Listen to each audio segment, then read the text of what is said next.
What is up, everybody? It is Alex from Heavy New York, calling from the quarantine zone again, and this time we are here with Patrick of Budderside. Thank you so much for your time today. Great to chat with you. Oh man, thanks for having me, Alex. I really appreciate it. Yeah, we were just talking before we started rolling that we met for like 2 seconds, because it was such a hectic time at the Hall of Heavy Metal History, and it seems like just a lifetime ago. It really does. It does. You made me stop and think for a second, and yeah, I had to stretch my mind far enough to place that as January or whatever. Yeah, January of last year, man. Wow. Yeah, mid Um, January. yeah, a whole lifetime has passed this year. I think people are evolving far faster and further than they ever thought they could in that short span of time. We're learning a lot about ourselves, are we not? Definitely, definitely, and it just seems it's just so weird to think. Like, who would have thought? Hall of Heavy Metal History. At least for me, it's like the ultimate pregame before we go into Nam and just get lost in all that fun. And I've always loved Nam, but it always ends as quick as it starts. It just who would have thought on the flight back home from Nam, or being that you guys are based in LA, so I don't think you had to fly home at all. But like, it just seems like who would have thought that the year would have taken the turn that it was in? It's like, where do you see yourself in 2 months from now? Like. Where do we see ourselves in 2 months? Yeah, like Uh, as somebody asked me that, like you see like all those business meetings at NAM, and they say, "Where do you see yourself in less than a year from now?" I don't think anybody would have been saying, "Oh well, this." Right. It's pretty unpredictable. You're better off probably making a forecast for where you'll be in 5 years. I mean, it's crazy. I was just watching these documentaries about how 100 years ago the world went through the same kind of thing with this influenza and all that stuff. And like, you think that this is something brand new to us, but in fact, it's not. People were urging other people to wear masks 100 years ago to protect themselves from this thing. People didn't listen. A second wave came. People still didn't listen. A third wave came, and each time it killed more and more people. So, I mean, it's crazy. We've all just got to do everything we can to keep each other safe. But as far as 2 months from now, I'm really optimistic. We're really hopeful. We've been, we have tours and shows and festivals and stuff like that keeps getting pushed off month by month, further and further and further into next year. But it looks like people are kind of locking down, and with this big wave of the vaccine coming through and everything else, we're really hoping that that the trials go very well and that people are able to keep themselves protected from this thing. So I'm hoping that we'll in 2 months from now. I know that we're unloading so much content on the public. We've been blessed with. The whole band really lives close to each other, so we get together all the time, very safe, of course, but we've been creating quite a bit, so we have all of this stuff that we're outpouring into the public through social media and everything else, that I know will be busy for the next couple of months. So I know exactly what I will be doing as far as like, releasing material, but physically, I don't know if we'll be playing any shows in the next couple of months, which is where, I think everybody wants to be. But with the vaccine, anything could happen. I mean, if this thing really goes well, hopefully everybody will suit up and we'll be able to get back together really soon. Yeah, definitely. And either way, no matter how long it takes, I know that the wait will be worth it in the end, especially because we got some new exciting stuff coming for Butterside with the release of Spiritual Violence. We're going to start 2021 off on a great note. Could the first single that you released, Zen, almost serve as like a good representation of this whole album, or is that just the tip of the iceberg? I think it's pretty much the tip of the iceberg. The song was hand selected by our good and dear friend Matt Pinfield. He sat with David Bowie many times picking which songs would go on his record. So when he said that should be the first single, I didn't second guess him at all. And we put that one out first. We went all the way to Japan to film that video. But coming back in between, in the meantime, the band has some taken on some incredible changes, and all of the material coming out from this point forward is everything we've done with the new lineup, which is super exciting. I think fans are really going to gravitate to it. I know our shows have filled up a lot more and been a lot more popular since we've made quite a few changes, but yeah, super excited. We're going to be having this live stream on the 24th, Lemmy's birthday. We're celebrating, of course. Lemmy signed us to his label, and we thought we'd celebrate his birthday with a live stream from the Whiskey A Go Go. So you'll catch the new lineup, and then we've got a new video coming out that's actually a completely animated depiction of like my journey with Lemmy a little bit, and and the band. Sorry, I had a phone call coming in there real quick. I should have turned off my my incomings. But It's all good. It makes it but natural. yeah, a whole slew. I mean, it gets heavier and heavier as we go, actually. So it's I think you'll be more and more excited as everything comes out. So step by step, yeah, you're going to be getting better and better, and the videos get more and more incredible. The final one we do with Carla Harvey from the Butcher Babies is just an explosion. So I mean, I'm just anticipating. I can't wait to get everything out. I wish I could just throw it out all out at once. You know. I know, and that's always like the thing with singles. Like everybody's always excited for the new single, but after listening to it and digesting it, it's like torture. Like we want to hear more, we want to hear more, and I feel like that's what you've done really well, because I thought, like, you know, Budderside really has, with your debut self-titled album. I felt like it was a great vibe. It was a fun listen, and it definitely left us wanting more. Is this kind of like maybe a continuation of the self-titled album, or is this almost like a new beginning? Um, it's all, you know, it's not like a full 180 or anything like that. It's really just the music growing up, you know, just getting more, you know, every day. Again, especially with this quarantine, again, you learn so much about yourself. And as a musician, you know, the only way that you can really explain life to yourself, for me anyway, is to write a song about what you're going through. And then you spit that out, and then you listen back, and then you watch people's reactions. So it's like with every day, I think the music evolves. I think the message evolves. I think the the depth of how far you can reach somebody with your music just gets a little bit more refined, you know. So yeah, it's an evolution of the last album for sure. I think we took a step up in so many ways, and you can't, I don't know, it's hard to compare apples and oranges, because working with Paul, Lemmy's son, was just such an incredible experience. He was such a talented guy. And then you work with Jay Baumgardner, you know, at that studio where every rock star has ever sang into the mic that I sang into. And then there's that spiritual evolution that happens. And then moving forward, we're already working on new music that's just gonna fucking blow you away. It's incredible. I can't wait. Like that's the craziest thing. We have all of this stuff we want to share, and we can only share so much at a time, so we don't, just overflow. But Yeah. but yeah, it's always a continuation. It's always a another story to add to the scope of the entire Budderside journey. Yes. Do you feel like with your evolution that you stated before, does it ever start with like a preconceived idea of how you want it to sound, or do things kind of like happen very organically in a way?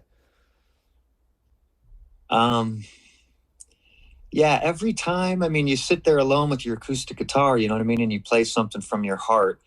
And I remember there's one track on this new album. We haven't made a video for that one. I'd really like to, because it's such a special song, but it's called The Things We Do.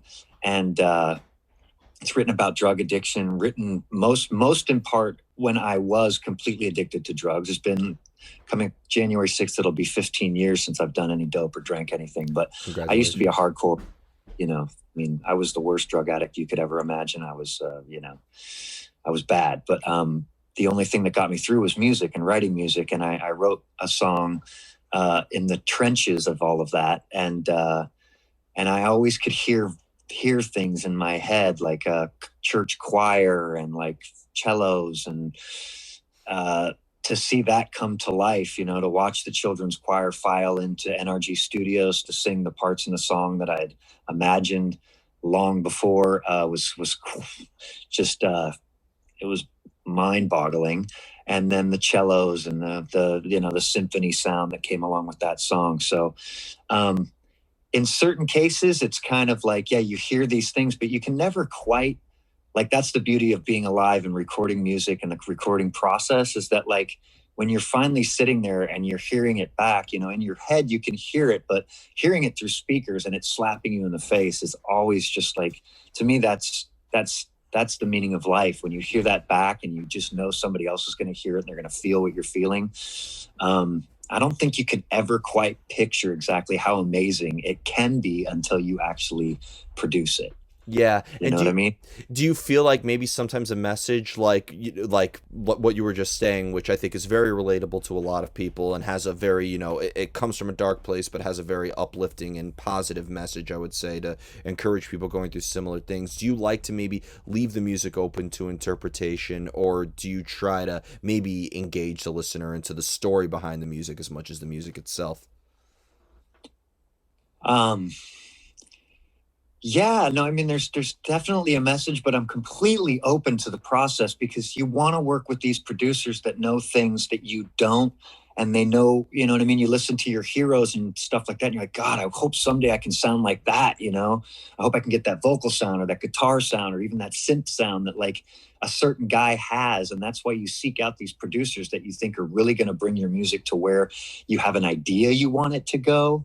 You know what I mean? But you have to be open to interpretation, or else it takes all the joy and the love and the talent out of the people that you're actually in the room with. Like, with Jay, he would suggest doing a certain part again and making this thing a chorus, and the other one was actually a bridge that you thought was the highlight of the song, and then just kind of switching things around or trying a certain guitar pedal that just brings this, takes it into outer space where you didn't see it before. And then of course harmonies, you know what I mean, that the harmonies and stuff that you choose can definitely influence the melodies and or the emotion that you get from the melodies. So yeah, being open is the most beautiful part of it. Like, you work with people that are so stuck to like their way. I see artists all the time, I think that they suffer and they lose a lot when they just think that they know everything. You know what I mean? You've really got to be open to how the universe comes into influencing how the recordings will come out, how the music will come out, how the song will come out. Yeah. Yeah, it's very important, you know? Have lyrics ever dictated the sound of the music itself too? Like, have you always had maybe like lyrics, or maybe not even just lyrics, but like a concept in mind, and that could help dictate the direction of the sound in a way? Um, I suppose I'm trying to think of a song that I actually had lyrics before. Usually the lyrics come like I'll have a subject in mind, like I'll be thinking about something or something will be weighing down very heavily on my heart, and that will kind of, invent the noise, you know what I mean? Whether it's the guitar or the bass or the drums or something will be fueling this urge, this angst, or this serenity that kind of makes the sound feel right when you hear it, and then you gravitate towards it. Like, I've been going through something very emotional. I just lost my father I'm very Friday sorry. to COVID.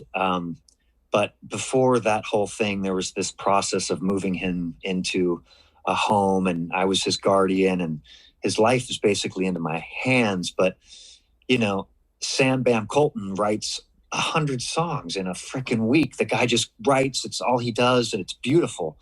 Um, and he'll just send me file after file after file. But, you know, I always turn to music to get me through hard times, good times, every time.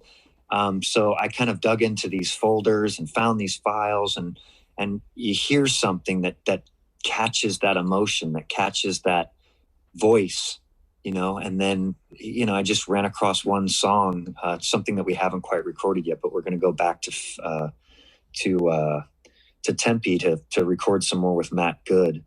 And we're going to complete this song that we started last month that was for my father. But the point is that you hear something that speaks to you and it touches that part of your heart, and then you cling to it, and then all of a sudden it feels like the universe is handing you something, and then you start to hear a voice, and then the voice, as soon as you open your mouth, words come out, and you're not really sure where they're coming from, but all of a sudden, yeah, then I'll stop the player, and then the lyrics and the melody are there, and then you just start writing to fill in the phrases to match that emotion and that piece of work that your friend came up with. And before you know it, you feel like you have something magical, something profound, something that you want to share with somebody else, because it deeply connects to everything that's happening far beyond like some conversation you can have. You know what I mean? You can wrap up an entire conversation that would take hours to explain in a verse. You know what I mean?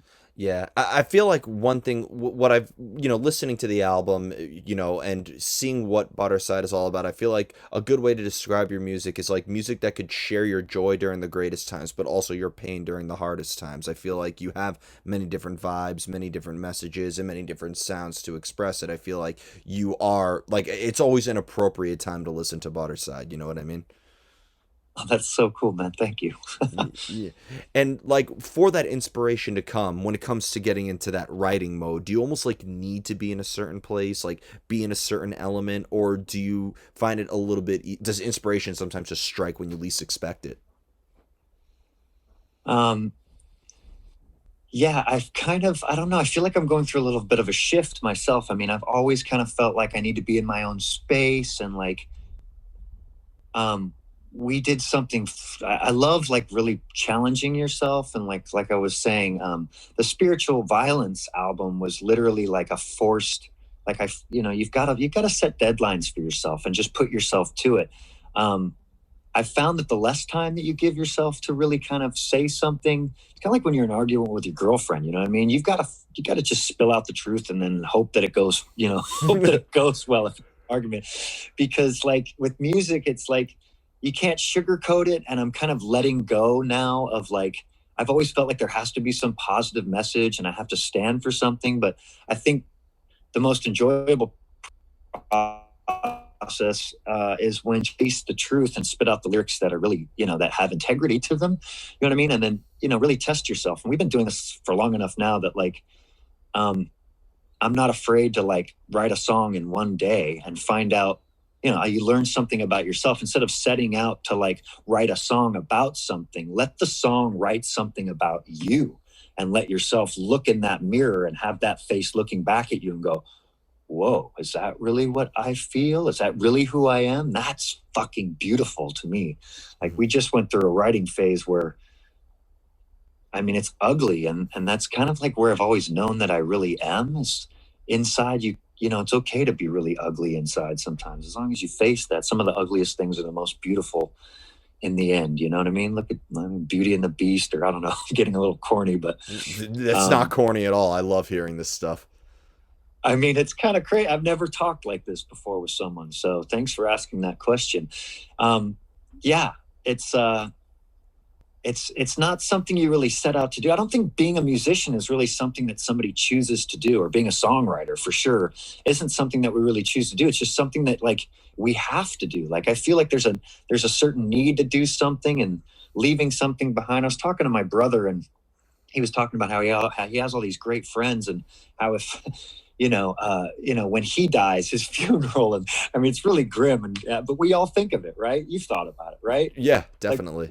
who would come to my funeral and what would they say? And my brother was talking about like in 100 years, a quote he got from my mother that like nobody will know who he was, but he stated that in 100 years people will have Budderside to listen to. You know what I mean? So Yeah. as a musician, I feel like we were kind of put here, and if we're lucky enough that if we do all the right things, maybe the universe will give us a powerful enough message that will transcend through generations, and people will listen to it like Freddie Mercury did. I mean, he touches all of our hearts, and I think he was chosen, you know what I mean, to go through what he did so that people would have that empathy, because that's how we evolve. That's how we become better people, a better society.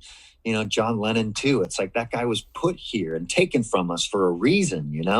So songwriters should really take that into account when they think that they're so awesome and they're doing this, they're so great. No, it's like we're so lucky to be, sparked with that inspiration when it comes, and we should really do everything we can to get it down on pen and paper. And if we can record that with state of the art stuff and like slap it back in our faces and back out to the universe. Yeah, well, no human is immortal, but art itself is, and I think that's why we do what we do. I feel like it's a way to kind of like leave a scar on the world to let people know you were here. Even if people were to listen to Budderside, 100 years from now, 1,000 years from now, if we're still here in that amount of time, but because I'm losing faith. But like, I feel like it's a representation of who you were at a particular time in a way. You know what I mean? Like I feel like when you write the third album, when you create the follow up to Spiritual Violence, like I think that you're gonna be a completely different person and so on and so forth. I feel like you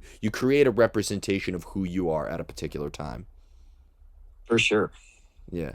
Yeah. And that leads me to my final question, because you say you want the song to write about you in a way. So do you feel that like I don't know if it has to be an all or nothing thing. Do you feel like music is a direct escape from who you are, or is it like a direct extension of who you personally are?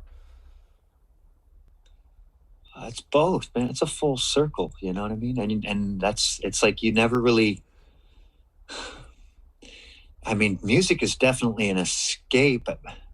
It's funny. That's a yeah. It's one and the same. The escape is actually the search for yourself. You know what I mean? You're escaping yourself to find yourself. When you listen to a song. Last night I had to drive all the way home from Tahoe, and I popped in. The Rock This playlist on Spotify, man, all this new music and stuff, that I thought I was up to date with. And I just listened. I felt like I heard, I don't know how many songs are on that playlist, but they all felt brand new to me. And with everything I'm going through, I found meaning in everything I listened to. And it was definitely an escape. It took me away from feeling, all the bad feelings that I felt. And yet it made me face all of the bad feelings that I was feeling, and kind of, allowed me to process them. So, I mean, I found myself breaking down and cheering up.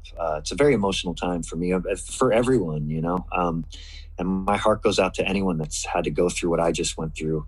But I feel like hopefully it's going to bring us all together. But yeah, music is definitely an escape into, it's the truth, isn't it? It's like when you really connect with the lyrics that somebody's pouring their heart out to you so much that they're singing about it.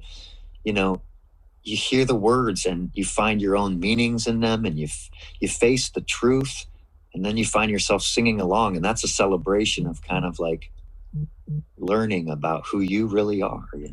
Well, I think that's just the beautiful thing about art, is that it results in an experience that you share with somebody, whether they love it, whether they aren't particularly fond of it, or even whether they despise it. I think art will capture a reaction of people one way or another, and it's still coming from you. So in the end, even if the art didn't meet the goal that maybe an artist didn't initially have at first, or maybe it did, in the end it makes an impact one way or another.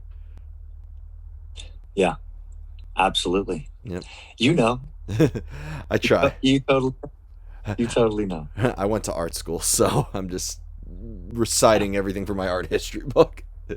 That's pretty cool. Where'd you go? SVA, School of Visual Arts. Shout out to My Chemical Romance.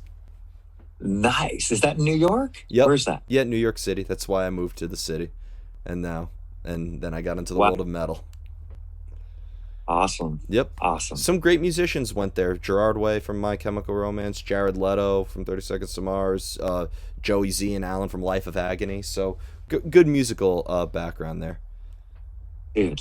Wow, that's magic. That's super magic. Jared Leto's a badass. I love that guy. Definitely. Definitely. So before we go, I want to thank you so much for your time today. I really enjoyed this discussion, and it's great to be able to like officially talk with you again. And hopefully, obviously NAMM's not happening this year, but hopefully we could cross paths in LA in maybe 2022. Is there just anything For else? sure. Is there just anything else with Budderside that you would like to promote? You said you have the live stream performance on Lemmy's birthday at the Whiskey A Go Go. Anything else you would like to plug or shout out? That's really it. Yeah, that's our next little step here. So yeah, tune in. You can watch it on the Whiskey YouTube channel. I think will be the best place. I think that'll have the highest definition. But the Facebook Rainbow Bar and Grill is hosting it also, so it's straight from Lemmy's Lounge. Or the Facebook whiskey page also. So yeah, I appreciate you. Thank you so much for letting me plug this whole thing. But also, I mean, thank you so much for an incredible conversation, man. That was really deep. Like you dug some stuff out of me that I'm super happy to face and excited to talk about. Thanks, brother. I'm glad you were able to face it, and I'm really glad you enjoyed it. I really enjoyed this as well. Thank you so much, everybody. Patrick of Budderside, Spiritual Violence, coming out 2021. Be sure to check it out then. This is Alex from Heavy New York. We will see you next time. Happy holidays, everybody.